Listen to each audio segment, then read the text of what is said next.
भराव श्रीखंड धरुणे सुंदर भेंट सही ऊपर ताजा घी धरुवर माखन देवर नहीं ऊपर ताजा घी धरुवर माखन देवर नहीं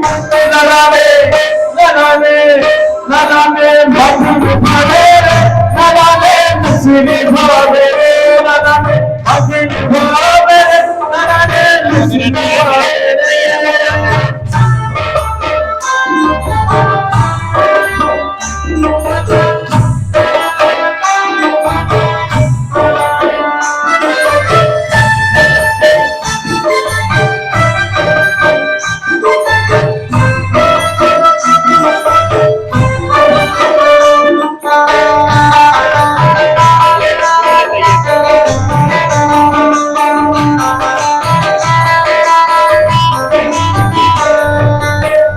जतना बेवधराओं में दूध सागर नहीं रत जतना बेवधराओं में दूध सागर नहीं बात बातना बेवधराओं में दूध सागर नहीं छप्पन भोग सामग्री धरोहर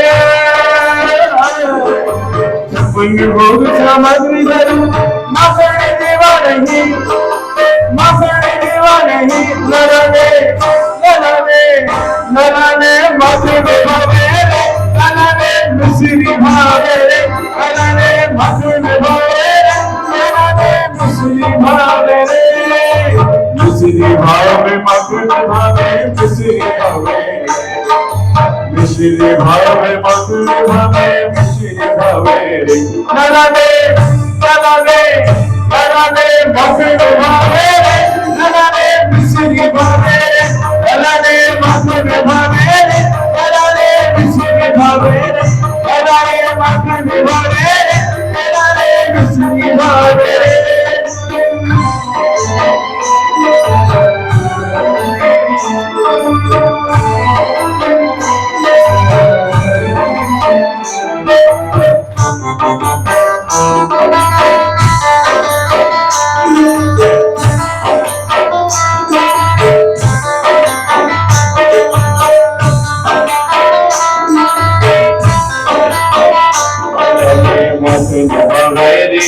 नलने मिश्री भावे नलने माखन भावे नलने मिश्री भावे नलने माखन भावे नलने मिश्री भावे नलने माखन भावे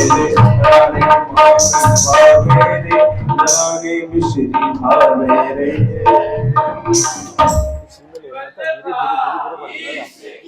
जय हो।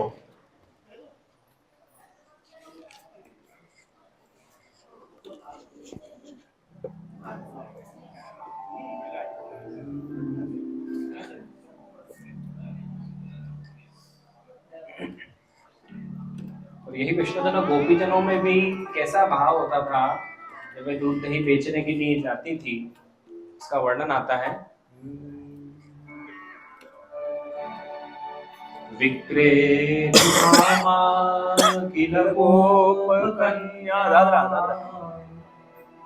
मुरारी पादार्पित चेत वृत्ति विक्रेतु कामा किल गोप कन्या मुरारी पादार्पित चेत वृत्ति विक्रेतु कामा किल गोप कन्या मुरारी पादार्पित चेत वृत्ति विक्रेतु कामा किल गोप कन्या मुरारी पादार्पित चेत वृत्ति दध्यादिकं मोहवशादगोचर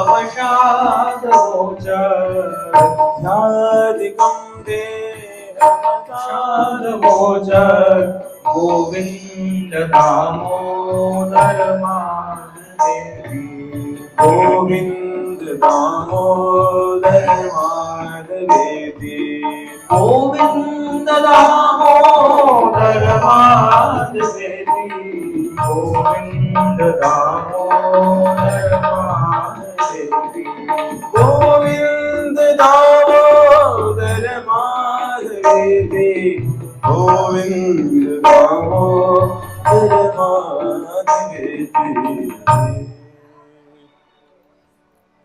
कितना सुंदर भाव है। गोविंद दामोदर स्तोत्र है। विक्रेतु कामा किल गोप कन्या दध्यादिकम मोह वशाद वोचत। विक्रेतु कामा किल गोप कन्या, जब गोप कन्या दूध दधी को बेचने के लिए जाती थी तब क्या होता था कि मुरारी पादार्पित चित्त वृत्ति, उनकी जो चित्त की वृत्तियां हैं, उनका जो मन है, चित्त है, वह कहाँ लगा रहता था? मुरारी पादार्पित चित्त वृत्ति। जो मुरारी अर्थात जो कृष्ण है, उनके चरणारविंद में उनकी चित्त की वृत्ति रहती थी। बेचने जा रही है, यही तो श्री महाप्रभु जी आज्ञा करते हैं कि अव्यावृत्तो भजित कृष्णम। आप श्री क्या आज्ञा करें षोडश ग्रंथ में कि अव्यावृत होकर कृष्ण का भजना चाहिए। अव्यावृत मतलब अन्य कोई हम लोगों को कमाने के साधन आदि नहीं करना चाहिए। लेकिन आगे श्री आचार्य जी में और आज्ञा कर रहे हैं, क्योंकि आप श्री को पता है कि कलयुग के आगे के जीव हैं वह बिना कमाए रहेंगे नहीं। तो आप क्या आज्ञा कर रहे हैं कि अव्यावृत्तो भजित कृष्णम पूजया श्रवणादि व्यावृत्तोपि हरौ चित्तम। अगर आप आज्ञा करें कि व्यावृत्तोपि, अगर आप व्यावृत्ति भी है, अगर कर भी रहे हो, अगर कुछ कमा भी रहे हो, तो भी व्यावृत्तोपि हरौ चित्तम, श्री हरि में अपने चित्त को लगा कर रखो। आप जो भी कर रहे हो, आप बिजनेस कर रहे हो, जॉब कर रहे हो, जो कर रहे हो आप करिए, लेकिन अपना चित्त की वृत्तियां कहाँ रहनी चाहिए? अपने प्रभु के चरणारविंद में। तो गोपीजन क्या कर रही है? दूध दधी बेचने तो जा रही है, लेकिन मुरारी पादार्पित चित्त वृत्ति। विक्रेतु कामा, विक्रय करने के लिए जा रही है। विक्रेतु कामा के लिए गोप कन्या, गोप कन्या जा रही है, लेकिन क्या कैसे जा रही है? मुरारी पादार्पित चित्त वृत्ति। उनकी जो चित्त वृत्ति है वो कहाँ लगी हुई है? श्री ठाकुर जी के, कृष्ण कन्हैया लाल के चरणारविंद में लगी हुई। अब क्या हो रहा है कि दध्यादिकम मोह वशाद वोचत गोविंद दामो धर्माधवेति। अब वह क्या कह रही है? उनको कहना क्या चाहिए? दूध ले लो, दही ले लो, माखन ले लो। इसकी जगह क्या कह रही है वो? गोविंद को ले लो, दामोदर को ले लो और माधव को ले लो। यह चित्त वृत्ति उनकी ठाकुर जी के चरणारविंद में लगी हुई है कि उनको भान ही नहीं है कि क्या जा रही है।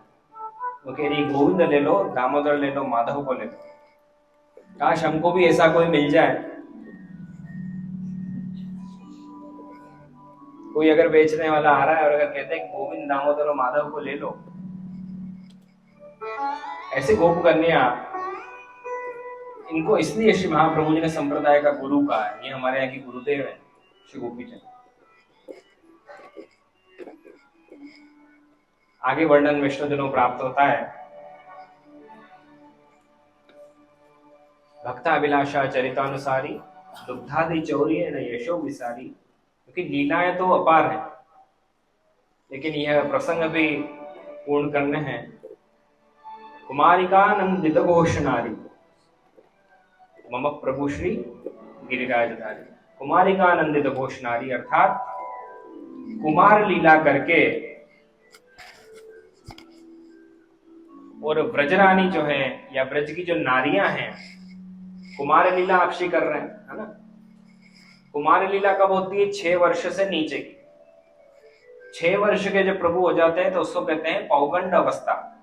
भागवत जी में आता है ततश्च पौगंड वयः, कि अब से आपकी पौगंड अवस्था प्रारंभ हुई, मतलब अब से आप श्री 6 वर्ष के हो गए। लेकिन अभी तो 6 के भी नहीं, अभी तो और छोटे हैं ठाकुर। तो कुमारिकानंदित घोष नारी अर्थात कुमार लीला करके जो छोटे 6 वर्ष के नीचे 5 वर्ष के कन्हैया समझ लो, कुमार लीला करके और जो घोष नारी हैं, जो ब्रज नारियां हैं, उनको आनंद प्रदान करने वाली। कुमारिकानंदित घोष नारी, उनको आनंदित करने वाली। या पुलिंदी जो भीलनियां हैं, जो भील नारी है, स्त्रियां हैं, उन पर कृपा करने वाली। तो आप श्री विभिन्न लीलाओं के द्वारा कृपा करते हैं। बाल लीलाओं के माध्यम से आप श्री कृपा करते हैं, किशोर लीलाओं के माध्यम से आप श्री कृपा करते हैं, और ब्रज की जो गोपीजन है उनको आनंद प्रदान करते हैं। अब ये कुमारिकाएं कौन हुई? इस पर यदि विचार करें तो पुराणांतर में कथाएं प्राप्त होती हैं कि एक समय ब्रह्मा जी के समक्ष यज्ञ कुंड में से यह 16,000 अयोनिजा शुद्ध स्वरूप की यह कन्या प्रकट हुई। 16,000 अयोनिजा, कोई योनि नहीं, अयोनिजा शुद्ध सात्विक कन्याएं ब्रह्मा जी के समक्ष प्रकट हुई। और उन्होंने एक प्रार्थना की ब्रह्मा जी से कि हे प्रभु, हमको भी ऐसे ही, जैसे हम शुद्ध अयोनिजा हैं वैसे ही हमको शुद्ध अयोनिज पति हम लोगों को प्राप्त हो। तो ब्रह्मा जी ने उनसे कहा कि ऐसा शुद्ध तो एकमात्र वह कृष्णचंद्र ही है, लेकिन उनका प्राकट्य जो होगा वह होगा सारस्वत कल्प में। तब तक तुम वन में तपश्चर्या करो, उनकी प्रतीक्षा करो। वह 16,000 कन्या बोलने लगी कि प्रभु, स्त्री देह से इतने निर्जन वन में इतने समय के लिए हम लोग कैसे तपश्चर्या कर सकती हैं, हमारी रक्षा कीजिए आप। तब ब्रह्मा जी ने कहा उनसे कि मैं तुम्हें आशीर्वाद प्रदान करता हूं, और मेरे आशीर्वाद से तुम सभी ऋषि रूप हो जाओ, ऋषि स्वरूप को प्राप्त कर लो, और अपना जो एक कन्या स्वरूप है वह अंदर धारण कर लो, और बाहर ऋषि रूप से तुम दंडकारण्य वन में तपस्या करो। यह 16,000 जो कन्या है वह जो ऋषि रूपी जिनका स्वरूप है, ऐसे ऋषि रूप से दंडकारण्य वन में तपस्या कर रही हैं, प्रभु का ध्यान कर रही हैं। और इस प्रकार से जब बहुत समय व्यतीत हो गया, तब श्री रामचंद्र जी भक्तों पर कृपा करने के लिए आप श्री का भी प्राकट्य हुआ है। रावण आदि दुष्टों का दलन करने के लिए, भक्तों के मनोरथ को पूर्ण करने के लिए श्री रामचंद्र जी का प्राकट्य हुआ है। और माता कैकेयी को एक माध्यम बनाकर दशरथ के द्वारा जो 14 वर्ष का वनवास जो प्रसंग आता है, उसको विस्तृत में नहीं लेंगे। तो आप जब वन में जब पधारे हैं, कृपा की है, दुष्टों का संहार किया है, तो वहां पर यह दंडकारण्य वन में जब श्री रामचंद्र जी पधारे हैं, तो यह जो ऋषि मुनि है, जो 16,000, जो बाहर से तो ऋषि है लेकिन भीतर से कौन है, स्त्री रूप है। तो जैसे ही इन ऋषि मुनियों ने श्री ठाकुर जी के दर्शन किए, श्री रामचंद्र जी के दर्शन किए, तो इनका जो गूढ़ स्त्री भाव था वह बाहर प्रकट हो गया। और रामचंद्र जी का भी कैसा स्वरूप है, पुरा महर्षया सर्वे दंडकारण्यवासिनः दृष्ट्वा रामं घनश्यामं भोक्तुमिच्छन् सुविग्रहम्। दृष्ट्वा पुरा महर्षिया सर्वे दंडकारण्यवासिनः, उनकी कैसी स्थिति हुई कि दृष्ट्वा रामम घनश्यामम, ऐसे सुंदर सुकुमार, ऐसे सुंदर जब रामचंद्र जी के उन्होंने दर्शन किए, जिनका मेघश्याम स्वरूप है, कि दर्शन करके उनका गूढ़ स्त्री भाव प्रकट हो गया और उनके मन में पति के रूप में प्राप्त करने की इच्छा प्रकट करी। तब रामचंद्र जी ने उनको आज्ञा की है कि अभी तो मैं एक पत्नी व्रता हूं, मर्यादा पुरुषोत्तम के रूप में मेरा प्राकट्य हुआ है, सारस्वत कल्प में कृष्ण के रूप में जब प्राकट्य लूंगा तब तुम सभी को मैं अवश्य रूप से स्वीकार करूंगा। तो यह जो कथा हुई, इसमें वर्णन कितना अद्भुत है कि भीतर से तो वह सभी स्त्री स्वरूपा हैं, लेकिन बाहर से ब्रह्मा जी के वरदान से ऋषि रूप में तपश्चर्या की है प्रभु को प्राप्त करने के लिए। और जब श्री रामचंद्र जी ने कहा है, तभी यह ब्रजमंडल में अनेकों स्थान पर इन सबका जन्म हुआ है। तो पुरुष भाव से तो यह ब्रज के अनेक गांवों में प्रकट हुए, और यह जो प्रकट हुए ना वैष्णव, इन्हें ही पूतना ने अपने हृदयगत कर लिया था, क्योंकि पूतना बाल घातनी थी। जब प्रभु का वध करने के लिए आई तो जितने बालक उस दिन प्रकटे थे उन सभी को उसने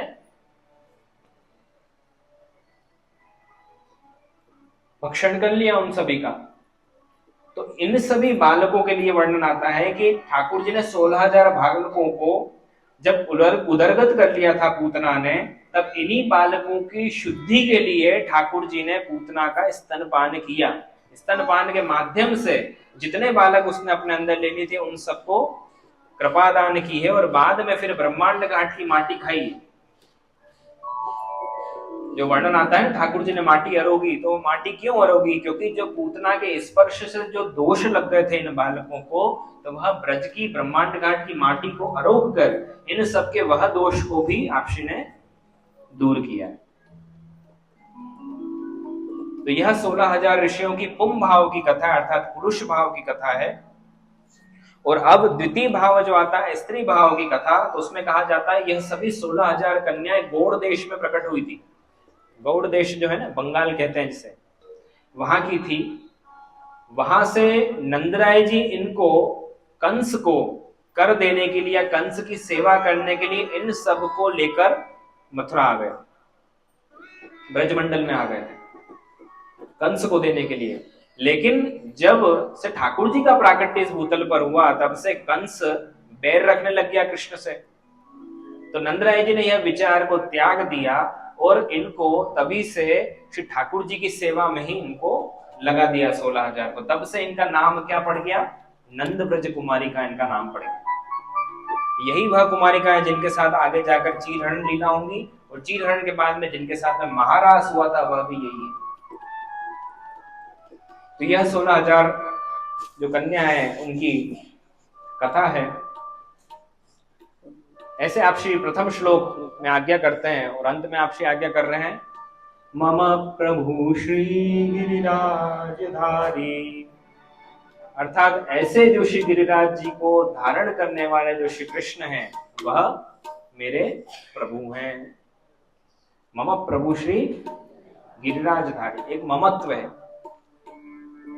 यही ममत्व हमारे अंदर भी होना चाहिए कि प्रभु तू तो मेरा है और मैं, यह भाव होना चाहिए। यही श्री महाप्रभु जी आगे कर रहे हैं हर श्लोक में, मम प्रभु श्री गिरिराजधारी। ऐसे जो श्री गिरिराज जी को धारण करने वाले जो श्री कृष्णचंद्र हैं, जो प्रभु हैं, वह मेरे प्रभु हैं।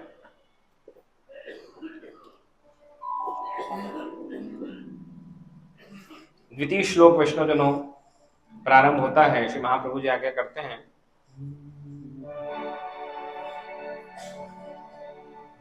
प्रजांगनावृंद सदा विहारी, अंगैर्गुहागार तमुपहारी, श्रीराजसावेश तमो विसारी, मम प्रभु श्री गिरिराजधारी। मम प्रभु श्री गिरिराजधारी, मम प्रभु श्री गिरिराजधारी।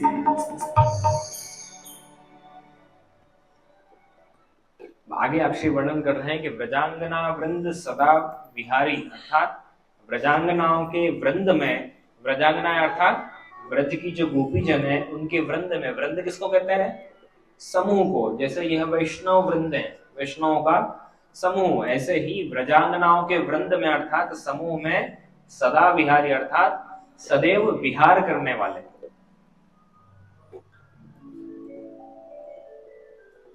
वस्तुतः वैष्णवजनों, गोपियों के व्रज में अनेकों यूथ हैं। यूथ क्या कहते हैं? कह सकते हैं कि एक प्रकार का ग्रुप, समूह। तो व्रज में अनेकों प्रकार के यूथ हैं। आप देखिए फागुन के समय, बसंत पंचमी के समय हम लोग गान करते हैं ना, व्रज युवती शतसंगे हरिरिह, हम लोग करते हैं ना अष्टपदी। इसको क्या कहते हैं? श्री गोसाई जी कृत बसंत की अष्टपदी है। तो व्रज युवती शतसंगे हरिरिह, शतसंगे अर्थात हजारों कितने यूथ है ठाकुर जी के सामने, ब्रज गोपी जनों के। एक ही यूथ नहीं है, हजारों करोड़ों असंख्य यूथ आप श्री की सेवा के लिए रात दिन तत्पर है। व्रज युवतियों के अनेकों यूथ विराजमान, लेकिन उनमें से भी मुख्य 4 यूथ का वर्णन प्राप्त होता है। कौन कौन से 4 यूथ हैं? प्रथम श्री स्वामिनी जी का यूथ, द्वितीय श्री ललिता जी का यूथ, तृतीय श्री चंद्रावली जी का यूथ, और चतुर्थ श्री यमुना जी का यूथ। आप श्री चतुर्थ यूथ की अधिपति आराध्या है। इसीलिए तो आप श्री का हम लोग क्या कहते हैं? तूर्य प्रिया। तूर्य मतलब चतुर्थ, चतुर्थ प्रिया करते हो ना आप यमुनाष्टक में, नमत कृष्ण तूर्य प्रियाम। तो यह चतुर्थ आप श्री के यूथाधिपति है, श्री यमुना जी। तो यह मुख्य 4 रूप से यह जो यूथ हुए हैं तो ब्रजांगनाओं के यूथ में आप श्री सदा विहार कर रहे हैं, और इन ब्रजांगनाओं को आप श्री विहार करने के साथ साथ में परमानंद का दान इनको करते हैं आप श्री, क्योंकि परमानंद की मुख्य अधिकारिणी तो ये ब्रज की गोपीजन ही है, क्योंकि इन्हीं को ठाकुर जी के दर्शन करने में परमानंद की प्राप्ति होती थी। जब ये ठाकुर जी का दर्शन करती थी, इनको परमानंद की प्राप्ति हो जाया करती थी। क्षणम युगशतमिव यासाम वर्णन आता है पंचाध्याय में, एक क्षण भी ठाकुर जी का अगर दर्शन नहीं हो ना, तो इनके युगों के समान व्यतीत हो जाया करते थे। वह प्रेम अभी हमारे अंदर नहीं आया, चलो कोई बात नहीं, रोज तो दर्शन खुल रहे हैं, कल कर लेंगे, यह भाव जब तक हृदय में, क्योंकि उनको तो एक क्षण, वो तो ब्रह्मा जी को प्रतिदिन वो तो अपशब्द कह रही है। आप भागवत जी में देखो, कितने स्थान पर, भ्रमर गीत में देखो, गोपी गीत में देखो, हर स्थान पर ब्रह्मा जी को कह रही कि हे ब्रह्मा, हमारी ये पलक ही क्यों बना दी, पलक झपकती है ना, इतनी देर का भी विरह हमको ठाकुर जी के लिए सहन नहीं होता। एक पलक झपक रही, इतनी देर भी हम लोग नहीं रह सकते उनके दर्शन के बिना। ऐसी गोपी जन थी जिनको परमानंद की प्राप्ति होती थी ठाकुर जी के दर्शन। और वर्णन भी आता है ना, ग्रहे ग्रहे गोपवधू कदम्बा सर्वे मिलित्वा समवाप्ययोगम्। ग्रहे ग्रहे गोपवधू कदम्बा सर्वे मिलित्वा समवाप्ययोगम्। पुण्यानि नामानि पठन्ति नित्यम्। पुण्यानि नामानि पठन्ति नित्यम्। पुण्यानि नामानि पठन्ति नित्यम्। पुण्यानि नामानि पठन्ति नित्यम्। गोविन्द दामोदर माधवेति। गोविन्द दामोदर माधवेति। गोविन्द दामोदर माधवेति। गोविन्द दामोदर माधवेति। गोविन्द दामोदर माधवेति। गोविन्द दामोदर माधवेति। ग्रहे ग्रहे गोपवधू कदम्बा सर्वे मिलित्वा समवाप्ययोगम्। पुण्यानि नामानि पठन्ति नित्यम्। जब प्रभु प्रातः काल गौचारण लीला करने के लिए जब पधारते थे, ग्वाल बाल दाऊजी गैयाओं को साथ में लेकर, और जब आप श्री वृंदावन के दिव्य निकुंजों में, वृंदावन की पवित्र जो दिव्य लीला स्थली है, ऐसे वृंदावन में जब आप श्री प्रवेश करते थे नित्य प्रतिदिन, तब गोपीजन अपना दिन का समय बड़ा दुखी होकर व्यतीत करती थी। दुखी मतलब विरह में व्यतीत करती थी। क्या प्रभु गौचारण लीला करने के लिए पधार गए हैं, प्रभु पुनः कब संध्या होगी, कब प्रभु पुनः लौटेंगे। अभी का जो समय है ना, यही गोधूली वेला का समय। हम लोग पत्रिका में लिखते हैं ना, विवाह का मुहूर्त कब है, गोधूली वेला में है। भले वह राक्षस वेला में हो, लेकिन लिखा जाता है गोधूली वेला। तो गोधूली वेला कौन सी होती है? गोधूली, जब ठाकुर जी गैयाओं को चराकर पुनः जब संध्या को जब पधारते थे घर पे, तब उनके गायों के चरणारविंद खुर से जो रज उड़ती थी ना, वह रज जब उड़ती थी, वह जो समय संध्या का समय, उसको कहा जाता है गोधूली वेला। तो जब ठाकुर जी वृंदावन की भूमि में प्रवेश करते थे, तब गोपीजन बड़े विरह में व्याकुलता से अपने दिन को व्यतीत करती थी। निन्य और दुखे न वासरा, युगल गीत में भी वर्णन आता है। तो वह क्या करती थी, जैसे हम लोग करते हैं ना, वैसे गोपीजन क्या करती थी, किसी एक गोपीजन के घर पे, किसी एक गोपी के घर पे सभी इकट्ठी हो जाया करती थी, और वहां जाके ग्रहे ग्रहे गोपवधू कदम्बा सर्वे मिलित्वा समवाप्ययोगम्। पुण्यानि नामानि पठन्ति नित्यम, वहां पर जाकर क्या करती थी? पुण्यानि नामानि पठन्ति नित्यम, प्रभु के जो पुण्यशाली जो नाम है उनका पठन करती थी, अर्थात भगवत गुणानुवाद गुणगान करके अपने दिन का समय व्यतीत करती थी कि कैसे यह समय व्यतीत हो। क्योंकि जब प्रभु है तब उनके दर्शन, प्रभु है तब उनकी सेवा, और जब प्रभु गौचारण में पधार गए तब उनके नामों का आश्रय लेकर जीवित रहती थी। पुण्यानि नामानि पठन्ति नित्यम गोविंद दामोदर माधव, ऐसे अलग अलग नामों का उच्चारण कर करके अपने दिन का समय व्यतीत करती थी। संतप्त गोपीजन थी, विरह में संतप्त थी, व्याकुल हो जाया करती थी। और जब सायंकाल में गोधूल धूसरित गोधूल से सने हुए ठाकुर जी, है ना, एक साधारण व्यक्ति के ऊपर अगर धूल से भर जाता है तो कैसा विभत्स लगता है, लेकिन हमारे ठाकुर जी तो धूल से सनने के बाद में भी और अधिक सुंदर लगता है। मधुराधिपतेरखिलम मधुरम, जिनका सब कुछ मधुर है, उनकी चाल ढाल बोलना, उनका गुस्सा भी मधुर है, उनका जो पंकांग राग रुचिरो, अर्थात उनके श्रीअंग पर जब कीचड़ लग जाता है ना, छोटे से बालक में जब गुड्रुवन लीला करते हुए खेलते हैं तब ऐसा कीचड़ लगा हुआ स्वरूप भी अत्यंत सुंदर मनोहारी प्रतीत होता है। ऐसे जो धूल से गौ की रेणु जो है ब्रज की रज, और गाय के खुर की रेणु से जो आपसी का मिश्रित श्रीअंग है, ऐसे आप सने हुए कुछ थके हुए से जब पधारते थे तो आपसी क्या कहते हैं?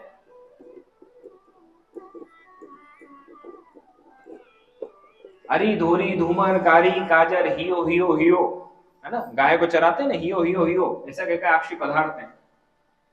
तो आपसी क्या भाव प्रकट कर रहे हैं श्री आचार्य चरण कि धोरी, अर्थात लोगों को तो लग रहा है कि यहाँ पर श्री कृष्ण गायों का नाम लेकर पुकार रहे हैं, लेकिन वास्तव में तो आप एक एक ब्रज गोपियों का नाम लेकर पुकार रहे हैं कि अरे धोरी धोरी, अर्थात जितनी भी गौर वर्ण की गोपी है वह सब धैर्य रखो, मैं आ रहा हूं। जितनी भी काजर, अर्थात जितनी भी श्याम वर्ण की गोपियां हैं वह सब धैर्य रखो। हियो हियो हियो, अर्थात तुम मेरे हियो में हो, मैं हियो अर्थात मैं तुम्हारे हिये में हूं, इसलिए हियो अर्थात धैर्य रखो, हियो मैं अभी आ रहा हूं। तो जब ठाकुर जी ऐसे पधारते हैं, कितना सुंदर एक वर्णन और प्राप्त होता है। इसलिए वार्ता साहित्य जरूर पढ़ना चाहिए वैष्णोजनों। एक बार श्री गोसाई जी दक्षिण में पधारे थे, तो दक्षिण में जैसे आप सब बैठे ना, वैसे गोसाई जी के वचनामृत चल रहे थे, और एक बालक एक मुग्ध बालक आप श्री के वचनामृतों का श्रवण करने के लिए वहां पर आया। उसने श्री गोसाई जी के मुख से यह वचन सुने थे कि आज भी ब्रजमंडल में वही सब लीलाएं, ऐसी सुंदर सुंदर लीलाएं होती। तो जब सब वैष्णव चले गए तब वह बालक बैठा रहा, गोसाई जी के पास में आया है, गोसाई जी से विनंती करी कि जय, क्या ब्रजमंडल में आज भी वही सब लीलाएं होती हैं जो आपने आज हमको बताई? तो श्री गोसाई जी कहते हैं कि हाँ, आज भी प्रतिदिन यही सब लीलाएं ब्रज में नित्य होती। वह बालक तुरंत बिना किसी को बताए वह सीधे कहाँ गया? ब्रजमंडल में चला गया। और आज जहां पर दंडवती शिला है, आप मुखारविंद से परिक्रमा करते हो, दंडवती शिला, दंडवती शिला के वहां पर वह बैठ गया ठाकुर जी की प्रतीक्षा के लिए। न तो भूखा प्यासा, कुछ अन्न जल ग्रहण नहीं किया, बस भूखा प्यासा बैठ गया कि जब तक ठाकुर जी के दर्शन नहीं होंगे तब तक। अब संध्या होने आई, ठाकुर जी के दर्शन नहीं हुए, बहुत समय व्यतीत हो गया। लगभग ऐसा वर्णन है कि 3 दिन हो गए उसने कुछ अन्न जल ग्रहण नहीं किया, कि अब तो प्राण को त्यागना ही श्रेष्ठ है अगर ठाकुर जी का दर्शन नहीं हुए। श्रीनाथ जी ने सोचा, विचार किया कि अगर अब इसे दर्शन नहीं दिए तो इसको मृत्यु आ जाएगी। अचानक उसको दर्शन होते हैं कि हजारों लाखों करोड़ों दौड़ती हुई गायें पधार रही, ऐसे उसको ब्रजरज में दर्शन होते हैं। और कैसी गैया हैं? खूब रष्टपुष्ट गैया हैं, सोने के सींग है, सुंदर रूपे के खुर हैं उनके, तांबे की पीठ है, मोती की पूंछ सुंदर उसमें लगा रखी है। ऐसे सुंदर बड़े बड़े विशाल नेत्र वाली गैया जो कि दर्शन करने में ही अलौकिक लगती है। ऐसी गाय तो साधारण नहीं गाय। ऐसी अलौकिक गैयाओं का यूथ के यूथ असंख्य गायें दौड़ती हुई आ रही, पूरे में आकाश मंडल में पूरे में रज छाई हुई है, धूल छाई हुई है। कुछ आगे दर्शन करता है तो वहां पर उसको गोप ग्वाल वालों के दर्शन होते हैं, और उनके आगे जब वह दर्शन करता है तो श्रीदामा सखा के कंधे पर हाथ धरते हुए कृष्ण कन्हैया लाल के एक हाथ से वेणुवादन कर रहे हैं, ऐसे दर्शन होते हैं। पुष्टि मार्ग में दर्शन होना ये बड़ी बात नहीं, आगे क्या आ रही है वह बड़ी बात है, वह मुख्य प्रसंग है कि जब उन्हें दर्शन हो रहे, क्योंकि अपने यहाँ तो कहा जाता है कि जो सन्मुख में आप दर्शन कर रहे हो ना, ये साक्षात ही दर्शन है। इनमें कभी यह भाव मत करो कि साक्षात दर्शन कब होंगे। जो सामने दर्शन हो रहे हैं वो साक्षात विराजमान है आपके साथ, आपके घर में जो आपके स्वरूप विराजमान है साक्षात विराजमान। अब आगे क्या हुआ, जैसे उन्हें ये दर्शन हुए हैं, ठाकुर जी के उनके सामने से होते हुए पधारे हैं, और बालक दर्शन कर रहा है, सामने से असंख्य गायें पधार रही हैं, गोप ग्वालों के झुंड पधार रहे हैं, गठिया लेके गायों को चराते हुए जा रहे हैं। ठाकुर जी जैसे ही श्रीदामा सखा के पास से उसके पास में से होते हुए पधारे हैं, उसका हाथ पकड़ के अपनी मंडली में खींच लिया।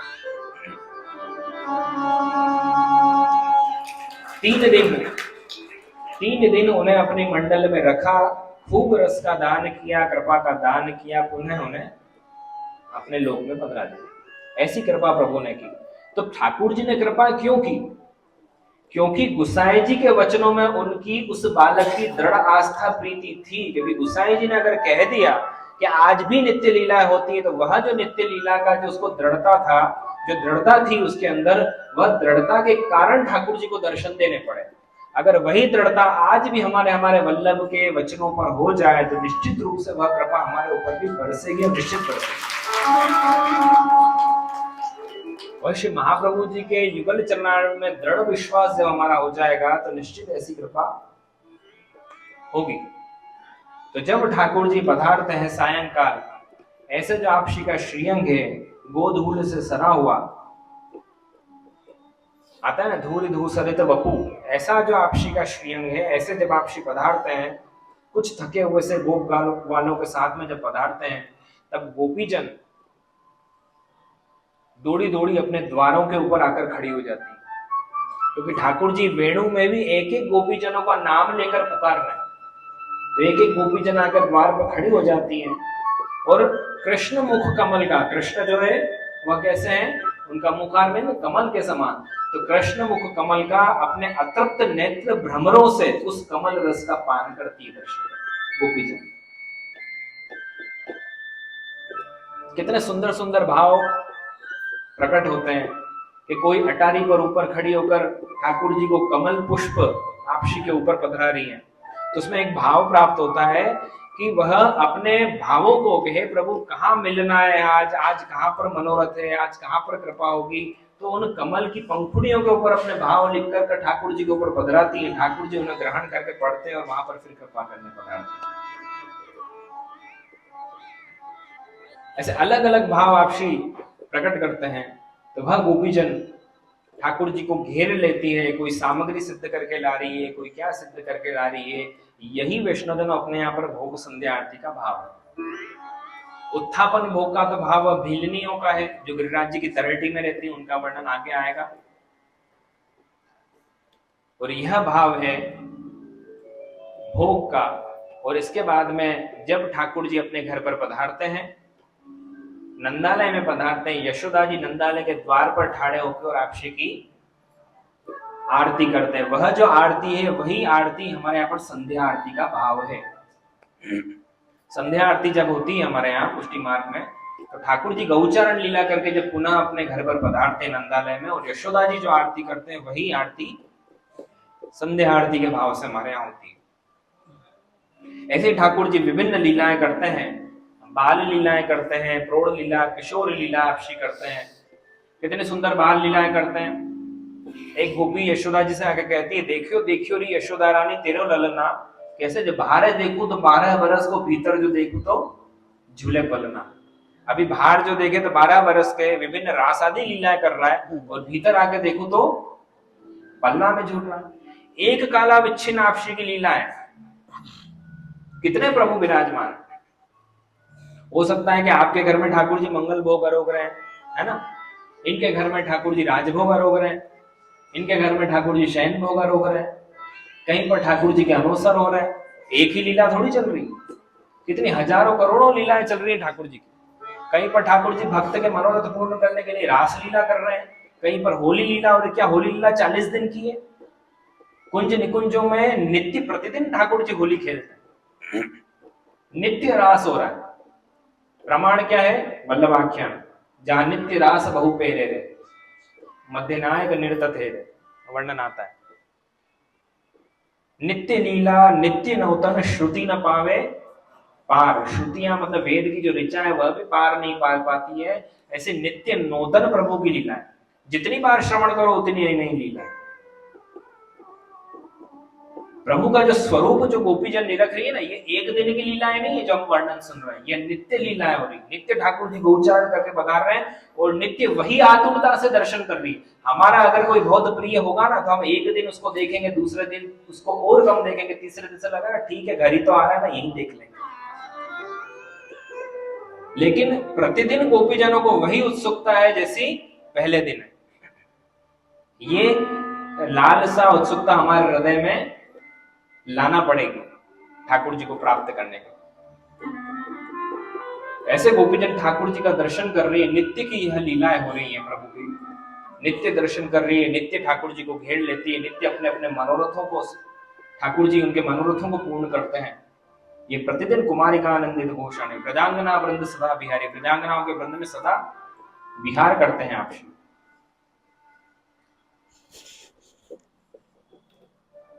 ऐसे आप श्री दान लीला करते हैं, बहुत सुंदर प्रसंग है। एक पद है अपने यहाँ पर, मीठो मदन गोपाल।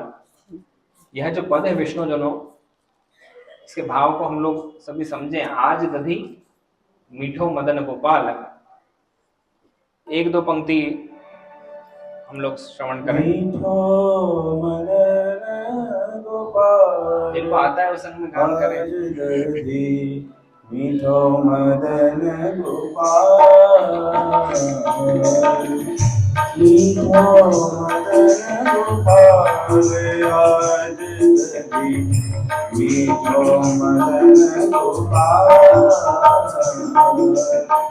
भावत मोहि बिहारो झूठो, भावत मोहि बिहारो झूठो, चंचल नयन विसार, आज दधी मीठो मदन गोपाल,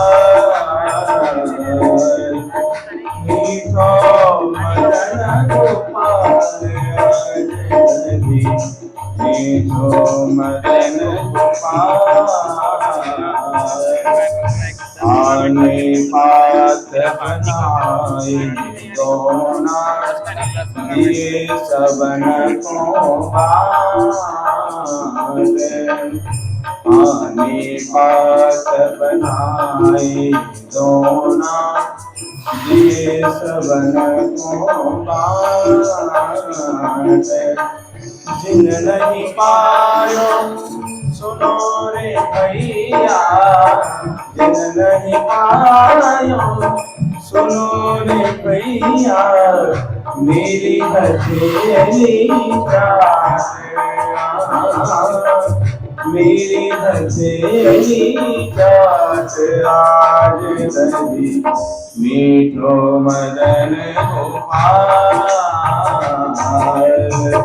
मीठो मदन गोपाल, आज दधी मीठो मदन गोपाल, आज दधी मीठो मदन गोपाल।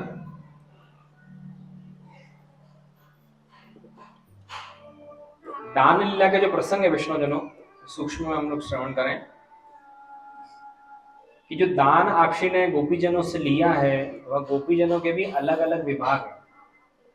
सात्विक गोपी है, राजसी गोपी है और तामसी गोपीजन, तीन प्रकार की हैं। निर्गुण भी है, ऐसे तो अनेकानेक भेद है। सात्विक सात्विक, सात्विक राजस, सात्विक तामस, तामस तामस, तामस राजस, तामस सात्विक, सात्विक सात्विक, राजस राजस, राजस सात्विक, राजस तामस, निर्गुण, ऐसा असंख्य भेद है बहुत सारे। तो 3 प्रकार के मुख्य गोपीजन है। तो जो सात्विक गोपीजन है वह क्या कहती है? ले मटुकी आगे धरी और परिश्याम के पाय, मन भावे सो लीजिए, बचे सो बेचन जाय, मोहन जान दे। सात्विक गोपीजन क्या कह रही है? ले मटुकी आगे धरी, जब ठाकुर जी ने जैसे एक छोर तो उनका पकड़ा, एक हाथ से तो अंचल पकड़ा, दूसरे लकोटी लगाई वथनी पे, मटकी पे, दान मांगने के लिए आप ठाड़े हुए। तो जो सात्विक गोपी है वह क्या कह रही है? तुरंत ही जैसे ठाकुर जी ने मांगा वैसे ही मटकू लेके ठाकुर जी के आगे पधरा दी। ले मटुकी आगे धरी और परी श्याम के पाए, ठाकुर जी के चरणारविंद में पड़ गई और मटुकी को आगे पधरा दिया। मन भावे सो लीजिए, जितना मन भावे ना उतना लीजिए, जो बचेगा, बचे सो बेचना जाए, जो बचेगा फिर बेचने के लिए चली जाएंगी। ये तो सात्विक गोपी थी। दूसरी गोपीजन कैसी है? राजसी गोपीजन है। वह क्या कहती है? यह मार्ग हम नित गई, कबहु सुनियो नहीं कान। अरे लाला, यह मार्ग तो हम नित गई, हम नित्य यहाँ से दही बेचने के लिए जाती हैं, लेकिन कबहु सुनो नहीं कान। ये कौन सी नई रीत प्रकट कर दी तूने? दान मांगने की आता है ना, गढ़ते ग्वालिन उतरी शीश मही को माट, आड़ो कन्हैया वे रहो, रोकत ब्रज बधु बाट। जो साकरी है ना, आप कभी ब्रजमंडल में जाना, दानगढ़ मानगढ़ है, वहां पर बहुत पतली सी सकड़ी सी एक गली है।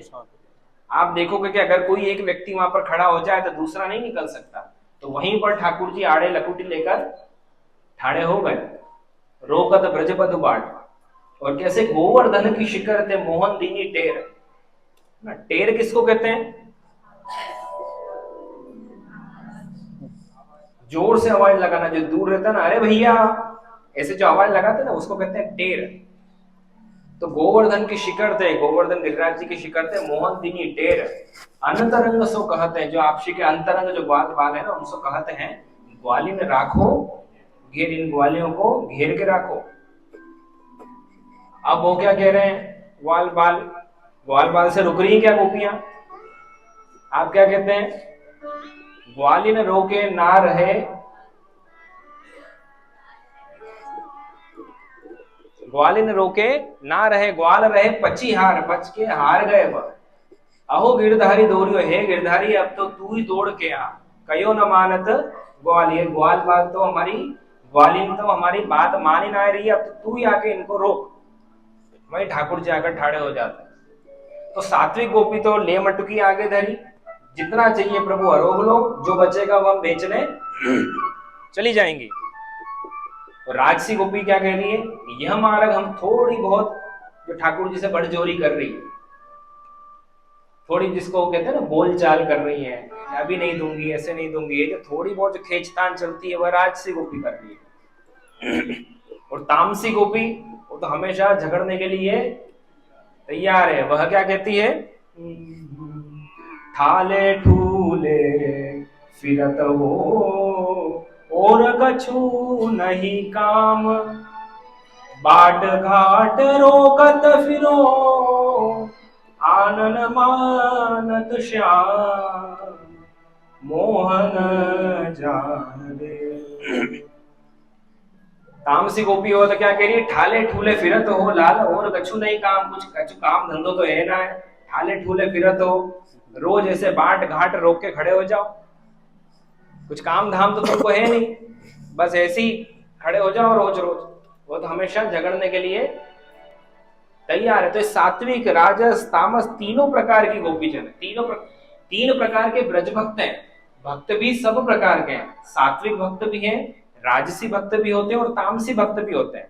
लेकिन विशेषता क्या है पुष्टि मार्ग की?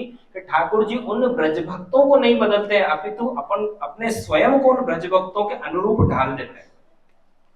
सात्विक ब्रज भक्त को लगता है कि प्रभु की लीलाओं को देखकर अरे यह तो मेरा भगवान है, ये तो सात्विक का प्रभु है। राजसी को लगता है कि अरे ये तो मेरा है, और तामसी को लगता है कि यह तो मेरा है।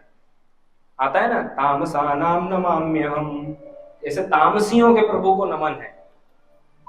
तो सात्विक राजस तामस सब प्रकार के, तो यही तो विशेषता है कि ठाकुर जी उन ब्रज भक्तों को नहीं बदल रहे हैं, उनके भावों को नहीं बदल रहे हैं, अपितु आप श्री स्वयं ऐसी लीलाएं करते हैं, स्वयं उनके अनुरूप ढल जाते हैं। यही अपने यहाँ का मुख्य विशेषता, यही पृथक शरण मार्गोपदेष्टा श्री महाप्रभु जी का है कि जहां पर पूर्ण पुरुषोत्तम ब्रज भक्तों को नहीं बदल रहे हैं, स्वयं ऐसी लीला कर रहे हैं कि उनको लग रहा है कि यह तो मेरा भगवान है, मेरे प्रभु है। यही तो अपने गुण दोषादि विचारणम नहीं हुआ, जहां पर प्रभु ब्रज भक्तों में या वैष्णव में किसी में भी भक्त के गुण और दोषों को नहीं देखते हैं, जहां पर मात्र कृपा ही कृपा करते जाए, उसी का नाम पुष्टि मार्ग। पुष्टि मार्ग की सरल परिभाषा क्या है कि जहां पर प्रभु भक्तों की कृति को नहीं देखते हैं, भक्तों के दोष पाप अपराधों को नहीं देखकर एकमात्र उस पर कृपा ही कृपा करते जाए, उसी का नाम पुष्टि मार्ग। क्योंकि जीव तो असंख्य दोषों से भरा हुआ है, अगर प्रभु हमारे गुण दोष देखने लग जाए तो हम तो उस लायक ही नहीं बनेंगे कि ठाकुर जी को भी प्राप्त कर पाए। लेकिन ठाकुर जी वह सब नहीं देखते। आप स्वयं विचार करो, क्या हम में इतनी काबिलियत है, क्या हम उस लायक हैं कि परब्रह्म पूर्ण पुरुषोत्तम को हम स्पर्श कर रहे हैं और महाप्रभु जी की कानी से हमारे घर में विराजमान भी हो गए और हम उनकी सेवा भी कर रहे हैं, उनको स्पर्श कर रहे हैं, स्नान करा रहे हैं, श्रृंगार धरा रहे हैं? क्या हम इस लायक हैं? कितने हम दोष पाप अपराध हमारे अंदर भरे हुए, लेकिन फिर भी ठाकुर जी कितने परम कृपालु दयालु है कि हमारे घर में विराजमान होकर वही सुख का दान हमको भी आज भी कर रहे हैं। यही पुष्टि मार्ग, जहां पर गुण दोषों को नहीं विचारा जाता है, यत्रांगीकरण नहीं, जहां पर अंगीकार करने में किसी प्रकार का विचार नहीं किया जाता है, योग्यताओं का विचार नहीं किया जाता है कि इसमें इतनी योग्यता है या नहीं। अविलंब प्रभु कृता पुष्टि मार्ग सकथ्य थे, बिना किसी विलंब के ठाकुर जी उसके हो जाते हैं, उसका हाथ पकड़ देते हैं। पुष्टि मार्ग सकथ्य थे, उसी को पुष्टि मार्ग कहा जाता है। तो यही तो वह मार्ग है कि जिस मार्ग में प्रभु जब भक्त का वरण करते हैं ना, जैसे एक कन्या अच्छे वर का वरण करती है ना, वर क्यों कहा जाता है उसको? इसलिए तो कहा जाता है जिसका वरण किया जाए वह वर। तो एक कन्या जैसे एक अच्छे पति का वरण करती है, इसी प्रकार से इस पुष्टि मार्ग में जहां पर प्रभु भक्त का वरण करते हैं, तब उसके दोष पाप अपराधों को नहीं देखते हैं, एकमात्र उसके हृदय का विशुद्ध भाव देखते हैं। अगर उसको मुझे प्राप्त करने की लालसा है तो मैं उसको प्राप्त हो जाऊंगा। तो ऐसे प्रभु दान आदि लीला करते हैं। अब यह एक लीला है पनघट का क्रम, यह करके आज का क्रम हम यही पूर्ण करते हैं। आज क्योंकि विलंब से भी प्रारंभ हुआ, तो आज रोज का जो समय है वह दोपहर 3 बजे से 6 बजे तक, संध्या तक का है। आज विलंब हो गया है प्रारंभ करने में, तो इसलिए आज अधिक समय लिया है। कल से यह क्रम 3 से 6 का रहेगा। आप लोग सभी अवश्य समय पर उपस्थित होंगे। और साथ में विष्णुजनों, एक सूचना है, शुभ सूचना है कि दक्षिण भारत बैठक यात्रा का जो प्रसंग पहले आया था, वह प्रसंग की बुकिंग रजिस्ट्रेशन भी यहाँ पर जो टेबल लगी हुई हमारे वैष्णव है, वहां से आप चर्चा कर सकते हैं। पत्रिकाएं हैं, पुष्टि मार्ग की साहित्य है, ऑनलाइन क्लासेस है पुष्टि मार्ग की, उसके बारे में भी आप यहाँ से संपर्क कर सकते हैं। तो अब ठाकुर जी ने एक बहुत सुंदर लीला की है, ये वर्णन करके हम लोग पूर्ण करते हैं आज का प्रसंग। कि पनघट पे लीला की है कि कैसे गोपी जब नीर भरने के लिए जाती हैं, जब जल भरने के लिए पनघट पर यमुना जी के जाती हैं, ठाकुर जी उनको कैसे उनके साथ में नटखट लीलाएं करते हैं।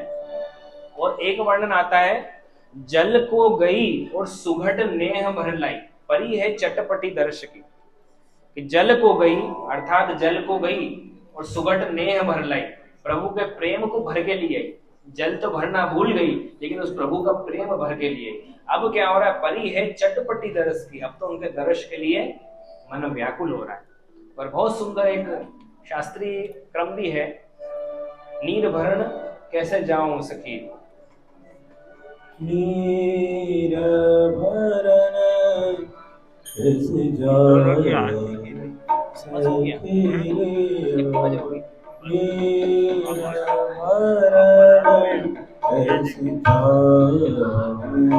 सूर्य की आरती है। हाँ, चलते हैं। कुछ कम करेंगे। नगर या तो देख लो, चलते हैं। चलता मोसे करत रागार या तो आरती आप करवा दो, आरती आप करवा दो, मोसे करत ये टॉपिक को अपन इधर यहाँ आगे रख लेंगे, तो जो महिलाएं वो उधर चले जाएंगी। ऐसे जाऊं सखी अपने ऐसा संचार चपल हट नट हट मानदन कहूँ की बात विनती करत मैं तो गई रे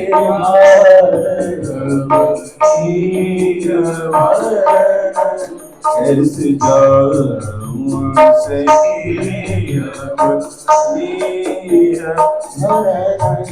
ऐसे जाऊं सखी कैसे जाऊं सखी कैसे जाऊं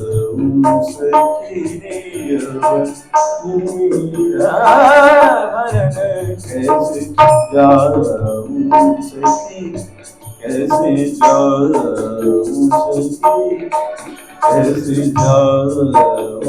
सखी श्री गिरिराज धरण की जय। प्रथम दिवस विष्णुजनों श्री गोवर्धन धर्म के चरणों में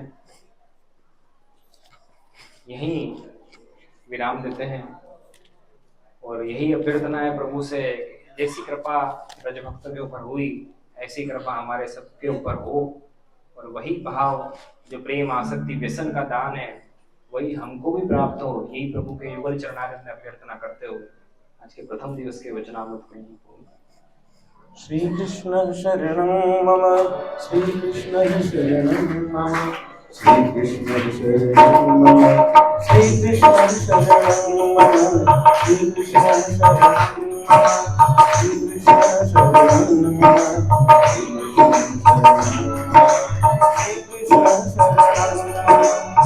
सच्चिदानंद रूपाय विश्वोत्पत्त्यादिहेतवे तापत्रय विनाशाय श्री कृष्णाय वयं नमः। श्री कृष्ण शरणं मम श्री कृष्ण शरणं मम श्री कृष्ण शरणं मम श्री कृष्ण शरणं मम श्री कृष्ण शरणं मम श्री कृष्ण शरणं मम श्री कृष्ण शरणं मम श्री कृष्ण शरणं आरती वल्लभ वर की जय अपनों जन्म सुफल कर लीजिए अपनों जन्म सुफल कर लीजिए देवी जन के कारण आए देवी जन के कारण आए श्री जी महागरी के प्रगटाए श्री जी महागरी प्रगटाए इनकी चरण शरण गही लीजिए आरती वल्लभ भर की जय श्री भागवत मरम समझायो श्री भागवत मरम समझायो लीला रस भूतल प्रगटायो लीला रस भूतल प्रगटायो लीला रस पान कर लीजिए लीला रस पान कर लीजिए आरती वल्लभ भर की जय आरती वल्लभ भर की जय निज जन के सब दोष मिटाए निज जन के सब दोष मिटाए, सबको ब्रह्म संबंध कराए, सबको ब्रह्म संबंध कराए। इनको सर्वस अर्पण कीजे, इनको सर्वस अर्पण कीजे। आरती वल्लभ वर की कीजे, आरती वल्लभ वर की कीजे।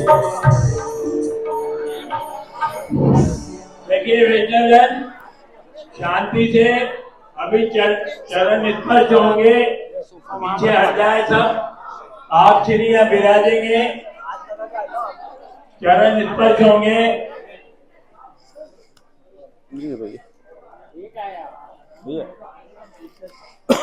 देखिए चरण स्पर्श होंगे तो लाइन से होंगे, कोई भी धुम्मा धक्की नहीं होगी। ये वहां पर नहीं आगे